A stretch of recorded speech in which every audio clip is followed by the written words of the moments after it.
नमस्कार दोस्तों, आज की रोमांचक कहानी में आप सभी का स्वागत है। मेरे पति विक्रम ने मेरे पीछे आकर मेरी आंखों पर रेशमी काली पट्टी बांधी। आज रात कोई सवाल नहीं सुनना, उन्होंने मेरे कान में फुसफुसाते हुए कहा। आज रात सिर्फ महसूस करो, पूरे कमरे में अंधेरा था और मेरी आंखों पर वही पट्टी। मेरा दिल जोर जोर से धड़क रहा था। यह हमारे रिश्ते में कुछ नया था, कुछ रोमांचित। सभी मुझे कमरे के दरवाजे के खुलने की आवाज आई। कदमों की आहट मेरी तरफ बढ़ी और फिर एक हाथ मेरी कमर पर महसूस हुआ और वह स्पर्श विक्रम का नहीं था। विक्रम के हाथ हमेशा नरम होते थे, पर यह हाथ सख्त थे, खुरदुरे थे, किसी मजदूर की तरह। और उसके जिस्म से महंगे परफ्यूम की नहीं बल्कि पसीने और सस्ती तंबाकू की गंध आ रही थी। मैं चिल्लाना चाहती थी, पर मेरे अंदर की एक अजीब सी उत्सुकता नहीं मुझे रोक लिया। क्या यह विक्रम का ही कोई नया खेल है या कमरे में सच में कोई अजनबी आ गया है? उस अजनबी ने मुझे अपनी तरफ खींचा और मेरे हाथ पर कुछ ठंडा, बहुत ठंडा रखा। इस कहानी का अंत आपको यह सोचने पर मजबूर कर देगा कि क्या आप अपने जीवन साथी पर आंख बंद करके भरोसा कर सकते हैं। पर उस खौफनाक रात तक पहुंचने से पहले आपको यह जानना होगा कि हम यहाँ तक पहुँचे कैसे।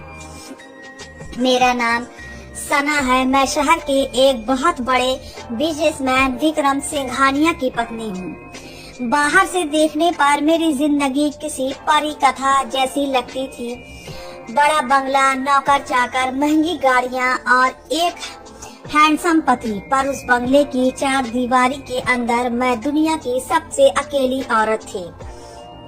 विक्रम, वह अपने काम में इतना व्यस्त रहते थे कि उन्हें याद भी नहीं रहता था कि घर पर उनकी एक पत्नी भी है। हमारी शादी को 5 साल हो चुके थे, पर हमारे बीच वह चिंगारी खत्म हो चुकी थी। हम एक छत के नीचे दो अजनबियों की तरह रहते थे। मैं कोशिश करती थी, मैं उनके लिए तैयार होती, सरप्राइज प्लान करती, पर विक्रम हमेशा थके हुए होने का बहाना बनाकर सो जाते। मेरा अकेलापन मुझे अंदर ही अंदर खा रहा था। मुझे लगने लगा था कि शायद विक्रम की जिंदगी में कोई और है, या शायद अब मैं उनके लिए आकर्षक नहीं रही। फिर हमारी 5वीं सालगिरह आई। उस सुबह विक्रम का व्यवहार कुछ बदला सा था।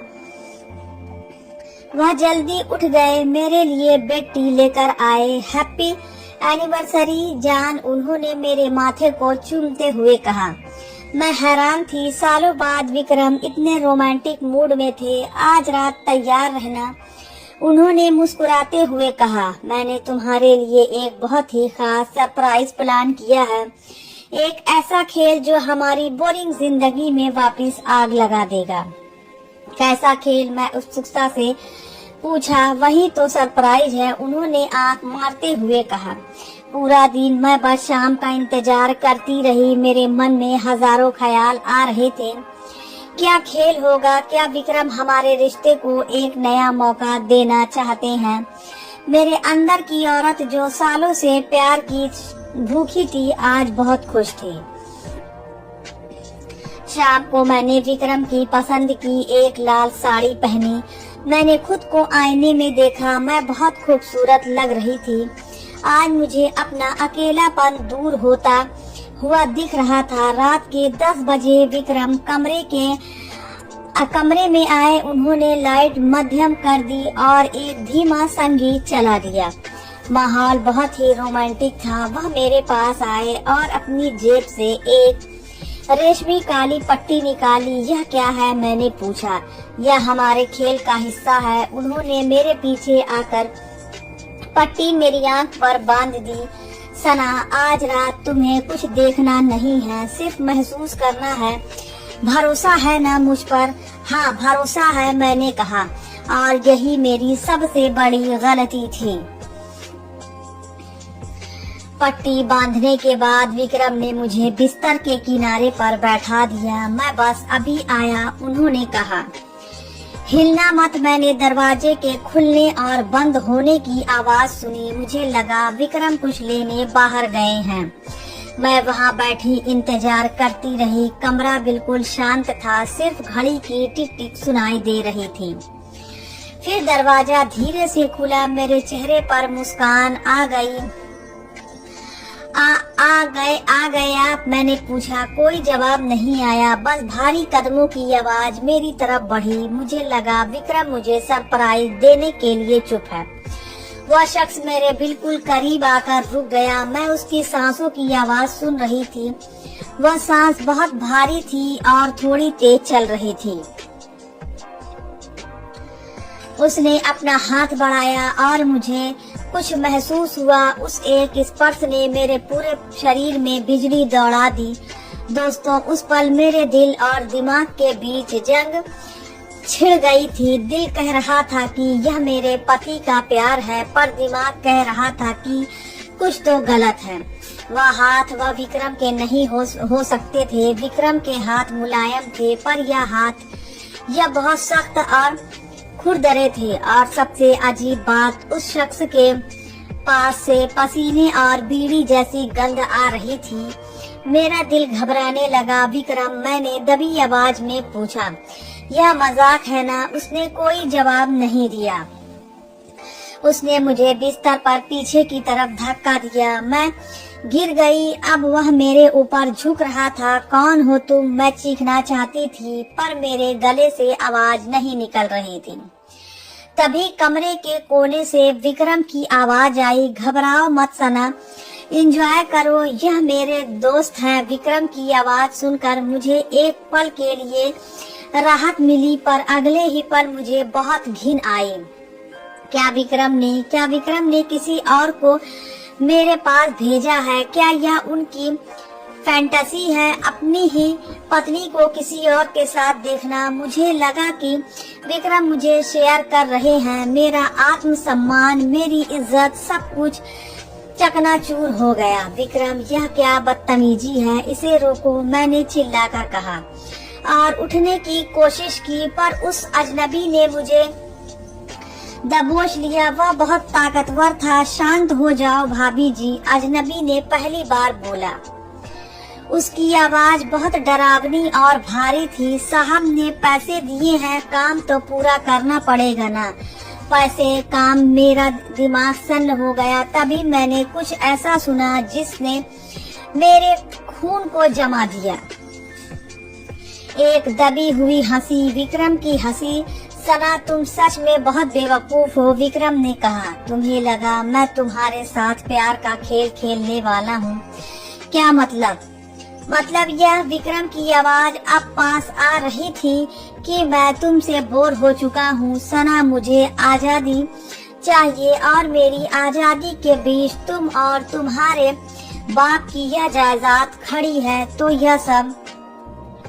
यह रघु है, विक्रम ने कहा। शहर का माना हुआ कॉन्ट्रैक्टर किलर। आज रात यह खेल खत्म होगा। पुलिस को लगेगा कि घर में चोर घुसे थे और उन्होंने तुम्हारी जान ले ली, और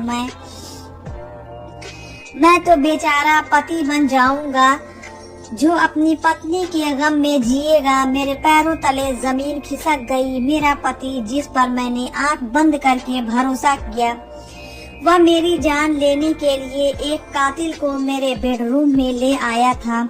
वह जो काम उत्सुकता का माहौल था, वह अब मौत के सन्नाटे में बदल चुका था। रघु ने अपनी जेब से कुछ निकाला, एक धातु की खनक हुई, शायद चाकू। तो साहब, काम शुरू करूं? रघु ने पूछा। हाँ, जल्दी करो, मैं बाहर हाल में इंतजार करता हूँ, विक्रम ने कहा और दरवाजे की तरफ बढ़े। मैं मौत के मुंह में थी। मेरी आंखों पर पट्टी बंधी थी और मैं ऊपर एक कातिल था। रोने का, गिड़गिड़ाने का कोई फायदा नहीं था। विक्रम ने अपना फैसला सुना दिया था। अगर मुझे बचाना था तो मुझे कुछ करना था। तभी उसी पल मेरे दिमाग में एक विचार आया, एक बहुत ही खतरनाक विचार। मैं चिल्लाई। रघु रुक गया। विक्रम भी शायद दरवाजे पर रुक गया। क्या हुआ? आखिरी इच्छा है क्या कोई विक्रम ने ताना मारा? नहीं, मैंने अपनी आवाज को जितना हो सके उतना शांत और मोहक बनाने की कोशिश की। रघु, विक्रम ने तुम्हें इस काम के कितने पैसे दिए हैं? कमरे में सन्नाटा छा गया। 5 लाख, रघु ने हकलाते हुए कहा। मैं हंसी, एक बहुत ही बनावटी, एक कॉन्फिडेंट हंसी। सिर्फ 5 लाख? मेरी जान की कीमत सिर्फ 5 लाख? मैंने अपनी पट्टी को थोड़ा नीचे सरकाया, सिर्फ इतना कि मैं रघु का लालची चेहरा देख सकूं। रघु, मैंने उसकी आंखों में देखते हुए कहा, अगर मैं तुम्हें 10 लाख दूं तो क्या तुम वह करोगे जो मैं कहूँगी?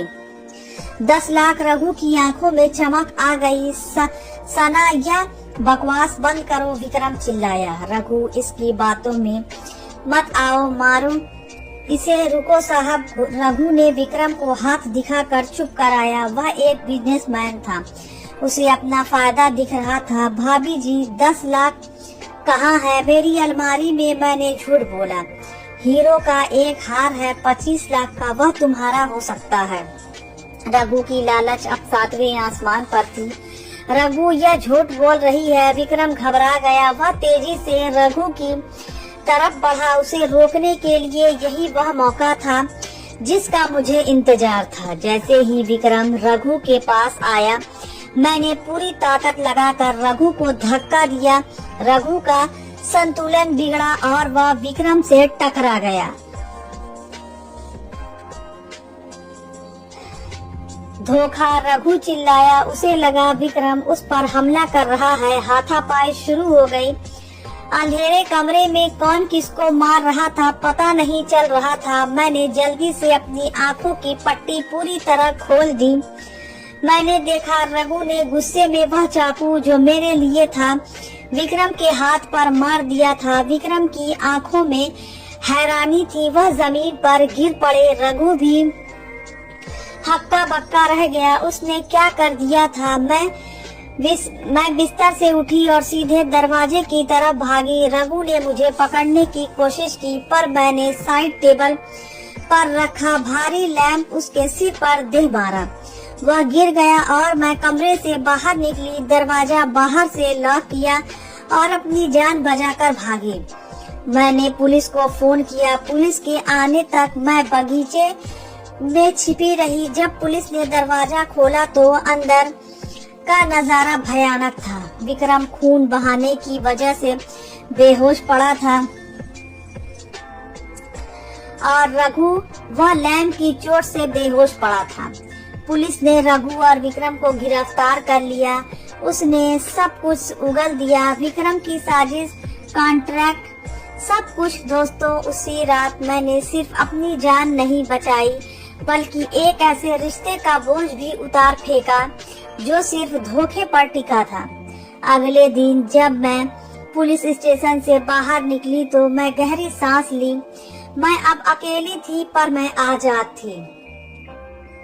मैंने सीखा कि कभी कभी हमें अपनी आंखों पर बांधी भरोसे की पट्टी को वक्त रहते खुद ही खोल लेना चाहिए, इससे पहले कि कोई और उस पर अंधेरे का फायदा उठाए। दोस्तों, यह कहानी हमें सिखाती है कि मुसीबत में हमारा दिमाग ही हमारा सबसे बड़ा हथियार होता है।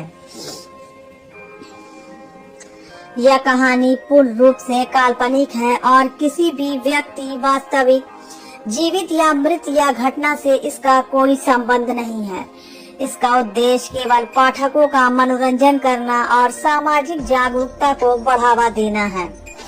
कहानी में वर्णित चरित्र और घटनाएं काल्पनिक हैं।